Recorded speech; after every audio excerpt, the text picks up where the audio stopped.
Yeah, I mean, that's a tough matchup. I think to start the game, too, they really capitalized on getting deep seals. And so for me, I'm not very happy about that because, I mean, that just gave them some easy buckets that they didn't need. But, I mean, they're great post players. And then for me, on the offensive end, I feel like I was just getting to the right spots, being able to attack. You guys you lost them the first time you guys came here. What were some of the things that you struggled with during the first matchup that you still feel like you weren't able to overcome during this matchup? Well, we lost first matchup. To be honest, I don't even know because that was a preseason game, and I feel like it's hard to really say anything that happens in preseason because in that moment we're continuing to learn each other. And then for this game, I mean, it was us. I mean, we just have to take care of the ball. And in that fourth quarter, too, though, like Enrique, I mean, she hit tough shots. JC Sheldon hit some really big threes for them. So we just have to make sure that we're able to get stops when we need it, especially in that fourth quarter. Speaking of big threes, after you tied up the game, after you guys were, in having the behind for the entire game, Mm-hmm. you guys got tied up when you hit that 63-63. Then she comes back, hits the three. Mm-hmm. What was working for you guys in the third quarter to kind of cut down that lead? I honestly think just pick and roll. Like, we were getting whatever we wanted to the rim, and like AB was sealing really well. Like offensively, we were able to get whatever we wanted all night. It felt like it was just our defense. Like, we gave up 28 points off turnovers, and I think 20 of those were in the first half. And like, so that really kills you to start the game. And just got to do a better job of taking care of the ball. Like, give up 100+ points, you're not going to win very many games. Like, that's just the reality of it. But we did a pretty good job of hanging with them and probably gave people an entertaining game. It was fun there in the last 4 minutes. It was pretty back and forth, I guess. Caitlin, what does that record mean to you? She's going to say it means nothing, but I think it's pretty cool. I think that's pretty cool, so sorry. I just think I do it, like, I just try to set my teammates up for success. I think at times, like, I can almost overpass, and that can maybe, I don't know, there probably could have been a few times where instead of passing that leads to turnover that I may have, I can probably shoot the ball, but especially with AB, like, I'm just looking to set her up so much. Like, my eyes are just always on our post players, whether that's Liz or whether that's AB or whoever's in the game at the time, and then kind of look out from there. But yeah, I mean, still didn't shoot it very good from three, and I thought we finished really well around the paint. I'm sure our points in the paint were pretty good. 62 points in the paint, so yeah.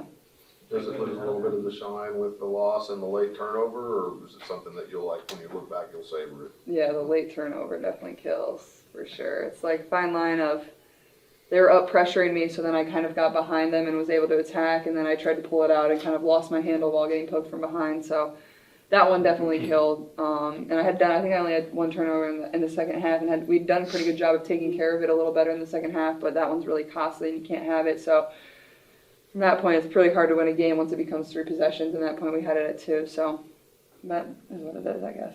Caitlin, can you just tell me a little bit about the growing chemistry you have with Melissa Smith specifically? Can you just kind of tell me about that? Yeah, I think Liz does a really good job of putting herself in a position where she knows she can get the ball and then go and finish. I think she runs the floor really well, especially in transition when we get it off a steal. We've had quite a few plays this year where they're just really exciting and the crowd kind of goes crazy. So she finishes really well around the rim. She's just so athletic. She can just make plays that a lot of 4 players in this league cannot make just because of her size and the way she can move. So I think I'm just always trying to set her up, whether it's her being in her short corner spot or running to the rim. Those are positions that I can put her in to be successful. Aaliyah, what do you think about I'm sorry? What do you think about Melissa's development? Yeah, I feel like Caitlin said it best. Just Liz being able to do a lot of stuff that other fours can. I think she's always at an advantage, especially on the offensive end. She runs the floor really hard. She rebounds the ball really, really well. And so, I mean, she's just that player for us. Hey, Caitlin, how do you build on a game like this? I mean, when you broke a record, and also just like some of the key things that you saw in the game that you can carry over to the rest of the season? Yeah, it's hard because I don't play for a month, so not much building to be done. But I don't know, like, for me it's kind of frustrating. Like, I feel like we've left 2 games out there that are very winnable for us going into the break, whether the Mystics at home and then obviously this one. And then we've won other matchups that are really tough for us. The Lynx on the road, Mercury on the road, Mercury at home, Liberty at home. And you lose 2 that probably you should have won, especially the one at home versus the Mystics. So for me, that's frustrating. So I think that's the biggest area for a team to grow in these last 14 games of the year is, you can't leave these opportunities on the table. Right now we're back and forth between 7th and 8th place in this league, possibly dropping to 9th depending on how, it goes from day to day. So every single game matters, and you don't want to have to look back at the end of the year and be like, dang, like we left some out there that we could have easily got. So I think that's the frustration part for me, but you just use it as motivation and you're right there and you're really close. And like I said pregame, like we put together like 2 quarters or 3 quarters, like we really are struggling to put together 4. So I think that's an area that we can focus on going into the last 14. That's on 2 more. Do you feel like it's just the chemistry you're still learning, from each other, so find a way?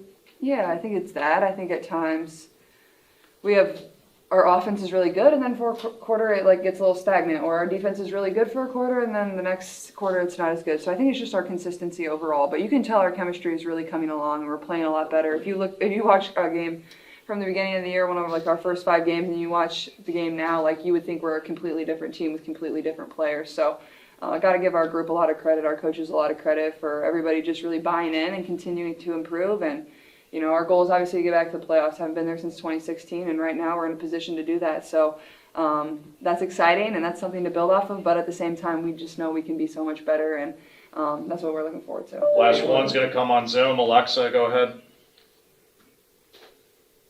Hey guys, just kind of going off that point, Aaliyah, maybe if you want to chime in too. I know you wanted a different result today, but if you could take that like big picture look, I mean, can you take in a lot of positives from just, especially this month of July, what you were able to accomplish and put together, and the chemistry you're able to build, and how much confidence is even, in light of tonight, do you have moving forward?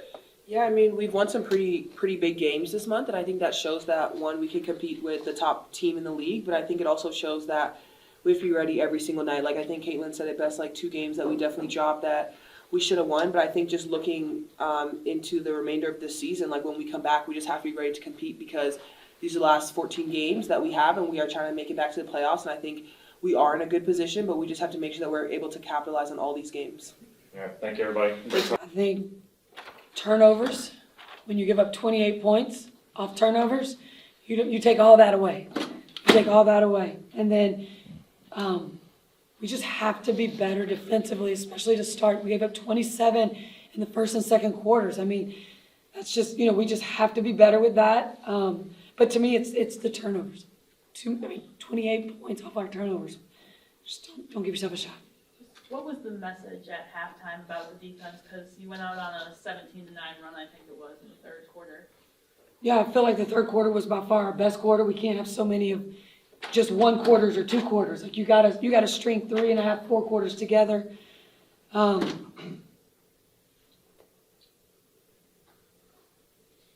We had 93 points. When you score 93 points, like you give yourself a chance to win the game.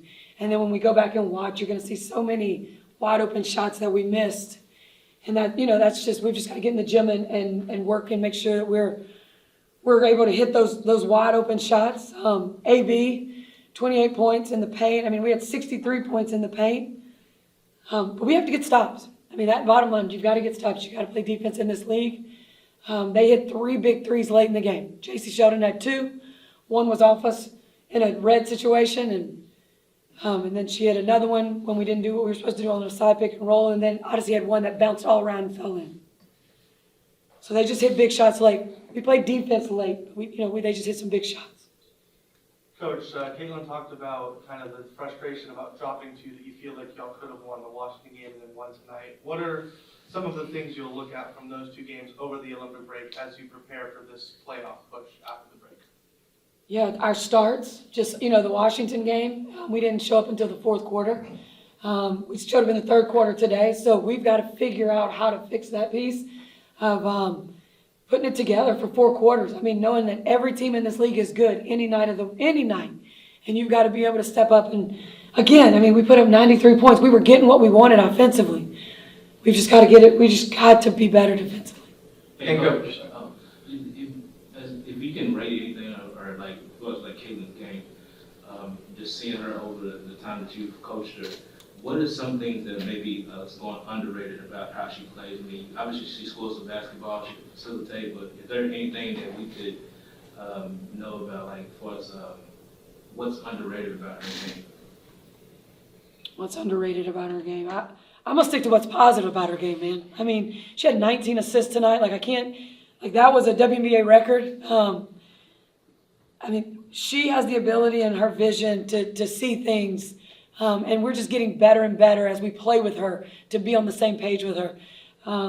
I know she's not hitting the shots that she wants to hit. She's really down on herself about not getting, not making some shots that she would normally hit. But I mean, 19 assists is incredible. That's incredible. I think it was another record for a franchise, most in franchise history. Is that right, in a season? Most in a season, yeah. In a season? 2 of them. And then career high for AB tonight. Against two really big players in this league that make it really hard. Coach, you kind of touched on it there, but just talk about as a coach what it's like on the sideline when you see a player in a zone like Caitlin setting a WNBA record tonight. Like, what does that mean for you in her development, and what does it mean for you personally just to see a feat like that? Yeah, I feel, I think looking at the big picture, I'm pretty blessed with the people I have on this team, right? Caitlin Clark, Aaliyah Boston, Kelsey Mitchell, Melissa Smith. I've got some really young, great talent that's just going to keep getting better. Throw Lexi Hull into there. She's going to keep getting better, third-year player. Katie Lou, I mean, right now she's beating herself up. She had some shots that she normally would make tonight, so she's really, really down herself, but she just keeps getting better. She was out all last year, just needed time to get her legs under. And so now we'll get this break and we'll get some practice time with these guys. And they're just gonna keep doing this. I mean, it's young talent. It's just gonna keep getting better. For me, it's just exciting the future of the Fever. Coach, would you assess the chemistry between Caitlin and Melissa specifically? It looked like they were really good in transition. Could you just kind of assess that, how that's been growing since the beginning? Yeah, I think they're figuring out, if they get out and run, she'll find you. And Liz had some really, she got out and ran off some misses, and I even think a make. And, she's going to find you. I think she had that one drop behind her back pass. Liz was ready for it. That's happened a few times, and we weren't ready. She was ready for it this time. But if you're a post player and you're playing with Caitlin Clark, or any player, if you get out and run, she's going to find you. And that's just fun basketball. I think I got 2 on Zoom, Alexa and George. Go ahead, guys. Hi, Christy.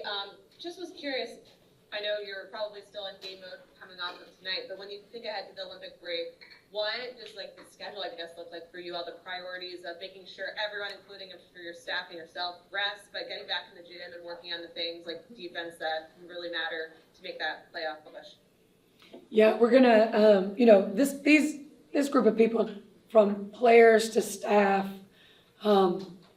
just needs a time to decompress, and we're gonna give them, several, over a week, just to get wherever you're going, to sit down, sleep, just kind of get back refocused. I think it starts there, and then once we get back, to just practice with no games. You have to figure out a way to keep it creative. You have to be very creative, find ways to get better in certain areas, implement new things, and then play some games. We'll have guys available, we'll have officials, but you have to keep, without games, it gets tough. It gets tough when you're in Indy, so we're going to practice hard, and we're going to give them some more time off and let them, do what they need to do to come back and keep getting ready to make that push that second half. Sorry, I didn't see Matt's hand up. Thank you. Matt, you want to go first, and then we'll finish with George? Yeah, hi, Christy. Caitlin was saying that it can be frustrating to have, 4 wins against upper half teams and then 2 losses against lower half teams. I guess just kind of what's your stance on that as you head into the break, maybe not being able to capitalize on, the lower end of the table? Yeah, we always try to focus on us, right? Like in those 2 games, we just weren't who we were in those other games against top teams, and it doesn't matter who you're playing night in or night out. Like, you've got to show up and play your game. And we, the Washington game, we didn't do that. The first 3 quarters tonight, first half, didn't do it. Came out in the third, had a really good quarter in the third, and then just couldn't finish in the fourth. But that's just growing, getting these experiences, and knowing you've got to play 40 minutes of basketball on both ends. George, last one. George Boy from the Just Say Boy Sports Podcast. Coach, we see a lot of times in sports, players break records. They lose focus and they just focus on what they did as opposed to the game. What does it say about Caitlin Clark's maturity, that at age 22 she's more focused on the loss and her team as a whole? Yeah, that's hopefully what we're focused on. Is the win. Like that's our goal, that's our focus, a team win. And with that win, with the talent that we have, come those records and all the accolades. But, overall, when the team wins, the individuals win. And that's what we've got to keep pressing. I know, it's just different these days, and that's what people are looking at and talking about. But we want to build a culture, and we want to have sustainable wins. We want the Fever to come back and get back into the playoffs. Hadn't been there since 2016. That's our goal. And the only way we do that is we focus as a team on the wins, on the big picture wins.